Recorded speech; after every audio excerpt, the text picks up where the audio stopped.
Hi ഇവിടെ എല്ലാവർക്കും നമ്മുടെ പുതിയൊരു വീഡിയോയിലേക്ക് സ്വാഗതം. നമ്മുടെ ജവാന് ശേഷം അറ്റ്ലി ഡയറക്ട് ചെയ്യുന്ന സിനിമ ഏതാണെന്ന് അറിയാനായിട്ട് സിനിമാ ലോകം മൊത്തം ഉറ്റുനോക്കിക്കൊണ്ടിരിക്കുന്നുണ്ടായിരുന്നു. കാരണം ജവാൻ വലിയൊരു സക്സസ് ആണ് നേടിയത്. 1000 കോടി ക്ലബിലേക്ക് സൗത്തിൽ നിന്ന് പോകുന്ന ആദ്യത്തെ ഡയറക്ടർ അറ്റ്ലി ആ പടത്തോടുകൂടി മാറി.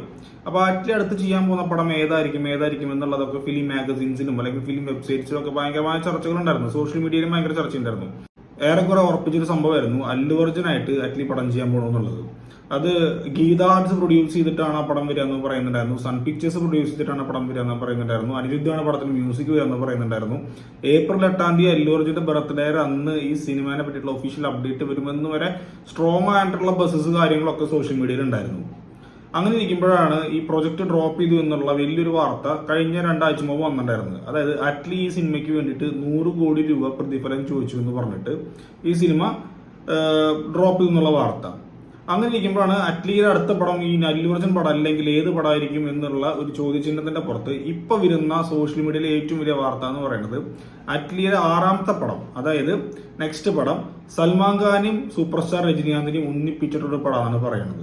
ഇന്നത്തെ മൊത്തം ന്യൂസ് ഇതാണ്. കാരണം എന്ന് വെച്ച് കഴിഞ്ഞാല് സൺ പിക്ചേഴ്സിന്റെ ബാനറിൽ സൽമാൻ ഖാൻ, അതായത് ഇന്ത്യൻ സിനിമയിലെ ബോളിവുഡിലെ കിങ് ഖാൻ എന്ന് പറയുന്ന ഷാറുഖ് ഖാൻ കഴിഞ്ഞു കഴിഞ്ഞാൽ പിന്നെ ഏറ്റവും കൂടുതൽ ഫാൻ ബേസ് ഉള്ള നടനാണ് സൽമാൻ ഖാൻ. സൽമാൻ ഖാനെയും അതേപോലെ തന്നെ സൗത്ത് ഇന്ത്യയിലെ സൂപ്പർ സ്റ്റാർ രജനീകാന്തിനെയും ഒന്നിപ്പിക്കുന്ന ഒരു സിനിമ കേൾക്കുമ്പോൾ തന്നെ നമുക്കറിയാം ആ സിനിമയുടെ ഒരു ടോട്ടൽ പ്രൊജക്ടിന്റെ ഒരു വലിപ്പം നമുക്ക് ഊഹിക്കാൻ പറ്റും. എത്തരത്തിലുള്ള ഒരു സംഭവം തന്നെയായിരിക്കും എന്നുള്ളത്. കാര്യം എന്തൊക്കെ പറഞ്ഞു കഴിഞ്ഞാലും സൽമാൻ ഖാൻ സൗത്തിലേക്ക് കടക്കാൻ നല്ല രീതിയിൽ ട്രൈ ചെയ്യുന്നുണ്ട്. ഇപ്പോൾ AR മുരുകദാസ് ആയിട്ട് സിക്കന്ദർ എന്നുള്ള പടം ചെയ്യുന്നുണ്ട്. ചിരഞ്ജീവി ആയിട്ട് ഗോഡ് ഫാദർ ചെയ്ത് അതിൽ കൊണ്ട് തല വെച്ച് കൊളാക്കി, അത് വേറെ കാര്യം. പക്ഷെ AR മുരുകദാസിന്റെ പടം അത്ര കുടുംബാളാവാൻ ചാൻസ് ഇല്ല. അത്യാവശ്യം ഡീസെന്റ് ആയിട്ടുള്ള പടം തന്നെ ആയിരിക്കും. പിന്നെ ലോകേഷ് കനകരാജായിട്ടൊരു പ്രൊജക്ട് സംസാരിക്കുന്നുണ്ട് എന്നുള്ള ന്യൂസസ് ഒക്കെ വന്നിട്ടുണ്ടായിരുന്നു. ഇപ്പോൾ ഇത് അറ്റ്ലിയുമായി ചേർന്ന് പടം ചെയ്യണമെന്നുള്ള വാർത്ത, അത് കൂടെ സാക്ഷാൽ രജനീകാന്തും. ഈ പ്രൊജക്ട് ഈ സത്യമാണെങ്കിൽ അല്ലെങ്കിൽ ന്യൂസ് സത്യമാണെന്നുണ്ടെങ്കിൽ ബോക്സ് ഓഫീസ് ഒന്ന് കുലുങ്ങാറുള്ളായിട്ടും തന്നെയായിരിക്കും. കാരണം എന്ന് വെച്ചാൽ നമുക്കറിയാം അറ്റ്ലി എന്ന് പറഞ്ഞു കഴിഞ്ഞാൽ കോപ്പി കാറ്റ് എന്നുള്ള വിളിപ്പേര് പുള്ളിക്കുണ്ട്. പക്ഷെ പുള്ളി ചെയ്തു വെക്കുന്ന സിനിമകളൊക്കെ പ്രൊഡ്യൂസർക്ക് ക്യാഷ് ലാഭാക്കി കൊടുക്കുന്നുണ്ട്. അതുകൊണ്ട് തന്നെ പുള്ളിനെ പ്രൊഡ്യൂസർമാർക്ക് കുറെ പേർക്ക് ഭയങ്കര ഇഷ്ടമാണ്. പക്ഷെ ആവശ്യമില്ലാത്ത ഫൂട്ടേജസ് ഷൂട്ട് ചെയ്തിട്ട് ഒരുപാട് എക്സ്പെൻസ് കൂട്ടി വെക്കുന്നുള്ള വാർത്ത വേറെയും വരുന്നുണ്ട്. അങ്ങനെ ചില പ്രൊഡ്യൂസർമാർക്ക് പുള്ളിയോട് നീരസം ഉണ്ടെന്ന് കേൾക്കുന്നുണ്ട്. ഇതൊക്കെ നമ്മൾ ന്യൂസസ് കേൾക്കുന്നതാണ്, നമ്മൾ മുന്നത്തെ വീഡിയോയിൽ പറഞ്ഞിട്ടുണ്ട്. എന്ത് തന്നെയാണെങ്കിലും ഈ സിനിമനെ പറ്റിയുള്ള ന്യൂസസ് ഇപ്പോൾ സോഷ്യൽ മീഡിയയിൽ ഭയങ്കര വൈറലാണ്. സാക്ഷാൽ രജനീകാന്തും സൽമാൻ ഖാനും ഒന്നിക്കുന്ന അറ്റ്ലി സിനിമ എന്ന് പറയുമ്പോൾ അതൊരു ഒന്നൊന്നര സാധനം തന്നെയായിരിക്കും. അതിൽ യാതൊരു മാറ്റമൊന്നുമില്ല. ഈ കോപ്പി കാറ്റ് അറ്റ്ലി എന്ന് പറയുന്ന വാർത്തയോട് എനിക്ക് ചെറിയൊരു വിയോജിപ്പുണ്ട് കേട്ടോ. അറ്റ്ലി ചെയ്യുമ്പോൾ മാത്രമാണ് നമ്മളെല്ലാവരും കോപ്പി കാറ്റ് എന്ന് പറയുന്നുള്ളൂ. വേറെ ആരെങ്കിലുമൊക്കെ ചെയ്തു കഴിഞ്ഞാൽ അത് ഇൻസ്പിറേഷൻ എന്നും പറയുകയും ചെയ്യും. അപ്പോൾ കോപ്പിഡിന് ഇപ്പൊ പറയുന്ന പേരാണ് ഇൻസ്പിറേഷൻ. പക്ഷെ അത് എല്ലാവർക്കും തുല്യമായിട്ട് വേണമെന്ന് മാത്രം.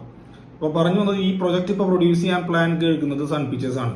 സൺ പിക്ചേഴ്സ് നല്ലൊരു ഫിനാൻഷ്യൽ ബാക്കപ്പ് ഉള്ള ഒരു കോർപ്പറേറ്റ് കമ്പനിയാണ്. നമുക്കറിയാം ഇത്തരത്തിലുള്ള പ്രൊജക്ട് നിർമ്മിക്കാനായിട്ട് അവർക്ക് നല്ല ഫണ്ടിന്റെ ഒരു എന്താ പറയുക ഷോർട്ടേജും കാര്യങ്ങളൊന്നും ഉണ്ടാവില്ല. അപ്പൊ എന്ത് തന്നെയാലും ഈ പ്രൊജക്ട് സത്യമാവുകയാണെങ്കിൽ അറ്റ്ലിയുടെ കരിയറിൽ വലിയൊരു മൈൽ സ്റ്റോൺ അച്ചീവ് ചെയ്യാനുള്ള ഒരു പടം തന്നെയായിരിക്കും. രജനീകാന്തിനെ വെച്ചൊരു ആദ്യത്തെ പടം, സൽമാൻ ഖാനെ വെച്ച ആദ്യ പടം, അത് രണ്ടും ഒരുമിച്ച് അതിൽ ഗസ്റ്റ് റോളായിട്ട് നമ്മുടെ ദളപതി വിജയം വരിക. അടിപൊളി, ഒന്നും പറയണ്ട. അപ്പൊ ഇതാണ് ഇന്നത്തെ വീഡിയോയിൽ എനിക്ക് പറയാനുള്ളത്. എങ്ങനെയാണ് നിങ്ങളുടെ എക്സ്പെക്ടേഷൻ അല്ലെങ്കിൽ നിങ്ങൾ ഈ ഒരു ന്യൂസിനെ നോക്കി കാണുന്നുള്ളത് ഈ വീഡിയോയുടെ താഴത്ത് കമന്റ് ചെയ്യാൻ ശ്രമിക്കുക. അടുത്തൊരു വീഡിയോയിൽ കാണുന്നവരെ എല്ലാവർക്കും ബൈ.